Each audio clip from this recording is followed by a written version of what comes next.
అంబేద్కర్ కోనసీమ జిల్లా అంబాజీపేటలో అక్రమ మద్యాన్ని ధ్వంసం చేశారు పోలీసులు. ఎక్సైజ్ సూపరింటెండెంట్ కృష్ణారావు ఆదేశాల మేరకు మద్యం బాటిళ్లను ధ్వంసం చేశారు.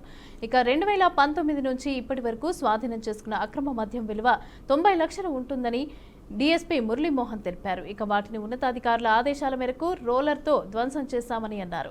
7 పోలీస్ స్టేషన్ల పరిధిలో 9,124 అక్రమ మద్యం బాటిల్స్ ని స్వాధీనం చేసుకున్నట్లు డీఎస్పీ వెల్లడించారు. మొత్తం 27,000 లీటర్ల మద్యం ధ్వంసం చేశామని అన్నారు. అలాగే మద్యం తాగి డ్రైవింగ్ చేస్తే చట్టపరమైన చర్యలు తీసుకుంటామని హెచ్చరించారు.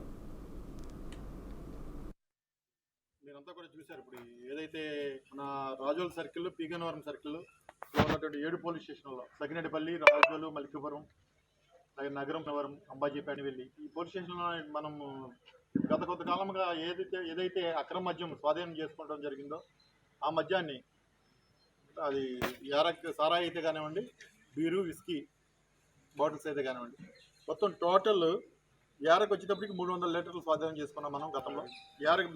విస్కీ బీర్ బాటిల్స్ వచ్చేటప్పటికి 9,124 7 పోలీస్ స్టేషన్కి సంబంధించి 9,124 బాటిల్స్ సీజ్ చేయడం జరిగింది. ఈ మొత్తం క్వాంటిటీ వచ్చేటప్పటికి 2,700 లీటర్స్ అండి. మొత్తం లీటర్స్లో మనం కన్వర్ట్ చేసుకుంటే 2,700 లీటర్స్. ఇదంతా కూడా 258 కేసెస్లో ఈ రాజోలు, పీగనవరం సర్కిల్లో ఉన్న పోలీస్ స్టేషన్ 7 పోలీస్ స్టేషన్కి సంబంధించి 258 కేసెస్లో స్వాధీనం చేసుకున్న సరుకు ఇది. ఈ మధ్య అక్రమ మద్యాన్ని అంతా కూడా మనం ఆల్రెడీ అవి కోర్టు ప్రొసీజర్